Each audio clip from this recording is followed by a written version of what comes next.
बिस्मिल्लाहिर्रहमानिर्रहीम। अस्सलामु अलैकुम। बहार रमज़ान के साथ मैं हूं आपका होस्ट नुमान यूसुफ। सामईन मोहतरम, रमज़ानुल मुबारक का ये जो मुक़द्दस महीना है ये अपनी बरकतों को, रहमतों को लिए चल रहा है और अल्हम्दुलिल्लाह आज हमारा जो सेगमेंट है वो ज़कात के ऊपर जो है उसका हमारा अहम मौजू है। और आज के सेगमेंट के अंदर हमें ज्वाइन किया है गिफ्ट यूनिवर्सिटी के PhD स्कॉलर, लेक्चरार और इमाम भी हैं, मस्जिद के खतीब भी हैं और जनाब कारी इशफाक साहब। अस्सलाम वालेकुम। खैर साहब, बहुत शुक्रिया आपका हमें ज्वाइन करने के लिए।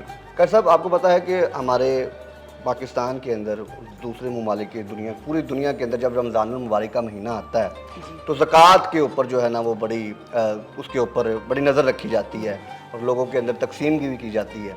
तो कुछ हमारे भाइयों के लिए सवाल ये क्लियर करना है कि ज़कात जो है वो किन लोगों पर फ़र्ज़ होती है।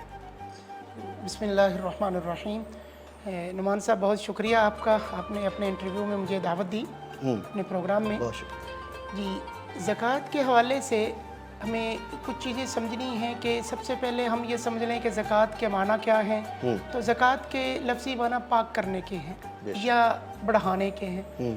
तो इस एतबार से ज़कात का ये माना बनेगा कि जब आदमी ज़कात अदा करता है तो वो अपने दिल को हिरस और लालच इन चीज़ों से पाक कर लेता है और इसी के साथ जब वो माल अल्लाह के रास्ते में दे देता है तो फिर उसका माल भी अल्लाह के रास्ते में निकालने की वजह से पाक हो जाता है। अब अगला सवाल आपका ये है कि ज़कात किन लोगों पर आती है। तो बेसिकली आपका सवाल ये है कि साहिब निसाब कौन लोग हैं, बिल्कुल, ज़कात किन को देनी होगी, कौन निकालेंगे ज़कात। तो इसमें देखना ये है, हम इसको अगर तकसीम करें तो 2-3 हिस्सों में इनके शोबाजात बन जाएंगे। एक निसाब बनेगा सोने और चांदी का, सोने और चांदी का। एक जो माल नकद है वो निसाब में आ जाएगा और इसी तरह माल तिजारत, ये इसका एक शोबा बन जाएगा जिसके 4 ज़ैली पॉइंट बनेंगे। बिल्कुल सही। दूसरा इसका हिस्सा बनेगा मवेशी, अच्छा, जानवरों का पालना, उस पर भी ज़कात है तो उसका एक अलग निसाब बनेगा।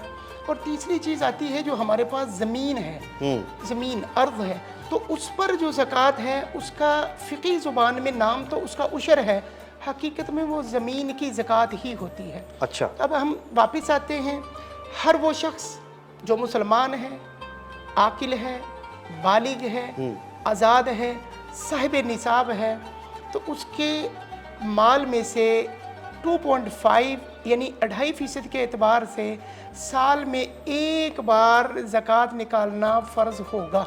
यानी कि इसका मतलब है कि अगर आपके पास 1 लाख रुपए है तो उसका 2.5 2,500 रुपया हुआ जी। लेकिन हमने देखना ये है कि क्या 1 लाख रुपया वो ज़कात का निसाब बनता भी है कि नहीं। बिल्कुल सही जी। सोने का निसाब अगर हम देखें तो वो 7.5 तोले हैं, चांदी 52 तोले हैं। अच्छा, माल तिजारत हो, माल तिजारत से मुराद ये कि वो ख़रीदो फ़रोख्त वाला माल हो और उसकी मिक़दार भी वो 52.5 तोले चांदी के बराबर हो जाए, या किसी के पास कोई नकद रुपया पैसा रखा है और वो भी 52.5 तोले चांदी की मिक़दार को पहुंच जाए। लेकिन इनमें से एक बात मज़ीद निकल आएगी, वो ये कि किसी आदमी के पास 7 तोले सोना है सिर्फ, अच्छा, तो क्या उस पर ज़कात है कि नहीं। किसी के पास 50 तोले चांदी है तो उस पर ज़कात है कि नहीं। इस पर हमारे फुक़हा ये कहते हैं, अगर किसी के पास कुछ सोना है यानी 2 तोले सोना, 2-4 तोले चांदी, या चांदी नहीं है तो नकद रुपया पैसा कुछ रखा है 10-20 हज़ार भी, तो इन दोनों को मिलाकर हम स्टैंडर्ड बनाएंगे चांदी को। तो क्या ये चांदी की मिक़दार को, चांदी की मालियत को ये पहुंच जाता है तो कहेंगे कि ये साहिब निसाब है और इस पर कोई कर्ज ना हो, ये मकरूज ना हो, तो इसको अपने माल में से 2.5% निकालना होगा। बिल्कुल सही। ये तो हुआ सोना चांदी और इनकी मिसाल। बिल्कुल आगे चले तो मवेशियों में 3 किस्म के हमारे पास जानवर आते हैं जिनको लोग पालते हैं। उसमें ऊँट हैं, गाय बैल भैंस हैं और भेड़ बकरी जो हैं, ये दोनों का एक ख़ानदान है और गाय भैंस का एक ख़ानदान है और ऊँट का अलग से ख़ानदान है। सही। ऊँट अगर किसी के पास 5 हों और वो 5 भी इस तरह के हों कि साल का अक्सर हिस्सा वो बाहर से चर कर आते हों यानी चुग कर आते हों, उनका मालिक उनको घर में बांध कर अपने डेरे पे न खिलाता हो, यानी मालिक का खर्च कम हो। वाह जी वाह। यानी शरीयत ने इस बात का ख्याल रखा कि आदमी का खर्च कम हो, बाहर से वो फ्री में खा कर आए, तो फिर 1 साल गुजर गया, اب ان 5 اونٹوں پر اس کو کہیں گے یہ صاحب نصاب ہے، 1 سال گزر گیا تو اس کے جواب میں اس کو 1 بکری زکوٰۃ میں دینی ہوگی۔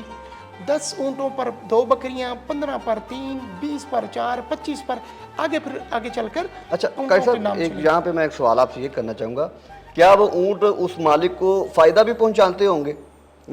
سامان ایک جگہ سے دوسری جگہ لے جانے کے لیے، یا اس میں سے کوئی اس کی ایک اونٹ نہیں ہے وہ دودھ دیتی ہو، اس کا دودھ بیچتا ہو، یا کہ صرف اس نے اونٹ پالنے کے لیے بس رکھے ہوں؟ 2 سوال یہاں سے نکل آئیں گے آپ کے۔ ایک سوال سے یہ کہ اونٹ پالنے کے لیے رکھے ہیں اس نے، تو اسی پر ہی زکوٰۃ ہے، بالکل جو صحیح، کسی بھی غرض کے لیے ہوں۔ لیکن اگر وہ اونٹ تو اس لیے رکھی ہیں، اونٹنیاں رکھی ہیں، اور اس کا وہ دودھ بھی بیچ رہا ہے، تو اب اس کا جو دودھ ہے اس کی انکم دیکھیں گے، وہ بھی مال تجارت ہوگا۔ بالکل صحیح، مال تجارت اگر وہ 52.5 تولے کو پہنچے گا تو اس پر بھی زکوٰۃ لازم ہوگی۔ 52.5 تولے 52.5 تولے نہیں، یہ چاندی کی بات نہیں ہو رہی، یہ اونٹ کا نصاب 5 اونٹ ہی ہیں۔ بالکل صحیح، لیکن اگر وہ مال تجارت ہے، خرید و فروخت والے، تو پھر وہ 52.5 تولے ٹھیک، چاندی کی مقدار کو درست، اسی طرح گائے بھینس ہے تو وہ 30 ہوں، ٹھیک ہے، 30 اور 6 ماہ سے زیادہ ٹائم باہر چک کر آئیں۔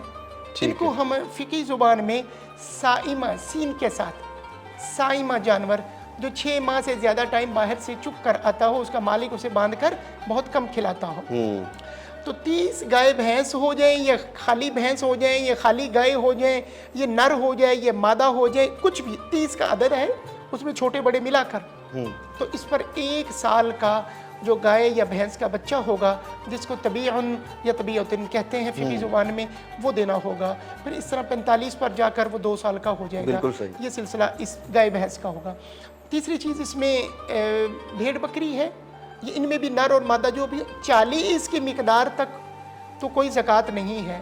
40 کی مقدار، 40 جب 40 پورا ہو گیا تو پھر 1 سال کا بکری کا بچہ یا بھیڑ کا بچہ وہ دینا ہوگا۔ شرط وہی ہے کہ یہ 6 ماہ سے زیادہ باہر سے چک کر آتے ہوں۔ یہ تو ہو گئے اس کا پہلا پارٹ۔ اب دوسری طرف چلتے ہیں کہ جانوروں کا بھی ہو گیا، تو تیسرا زمین کی طرف۔ زمین ہمارے پاس 2 قسم کی ہوتی ہے، عشری زمین جس کو کہتے ہیں، یا تو وہ زمین ہے کہ جس کو اس کا زمین کا مالک ٹیوبل کے ذریعے، نہر کے ذریعے یا پیٹر وغیرہ کے ذریعے خرچ کر کے اس کو سیراب کرتا ہے۔ بالکل صحیح، دوسری زمین وہ ہے کہ جس کو مالک صرف ہل چلاتا ہے، بیج ڈالتا ہے، بارش اور پانی کا سارا انتظام اللہ رب العزت فرما دیتے ہیں، جس کو سیرابی زمین کہتے ہیں ہم، یعنی جس کو مالک خود سیراب کر رہا ہے نہروں کے ذریعے، اس میں عشر ہے۔ عشر کا مطلب ہے کہ 20 روپے میں سے یا 20 من میں سے 1 من دینا ہوگا۔ کیوں کہ اس میں آدمی کا خرچ زیادہ ہے، شریعت نے اپنا حصہ نصف کر دیا، ہاف کر دیا۔ اور وہ زمین کہ جس پر انسان کی صرف محنت لگی ہے ہل چلانے تک، بارش وغیرہ کا انتظام اللہ نے کیا، اس کو کہتے ہیں بارانی زمین۔ بارانی زمین، پہلے والی کو کہتے ہیں سیرابی زمین اور دوسری والی کو کہتے ہیں بارانی زمین۔ لیکن اس میں اصول یہ ہے کہ 10 من گندم میں سے 1 من گندم دینا ہوگی، 10 کلو میں سے 1 کلو دینا ہوگا۔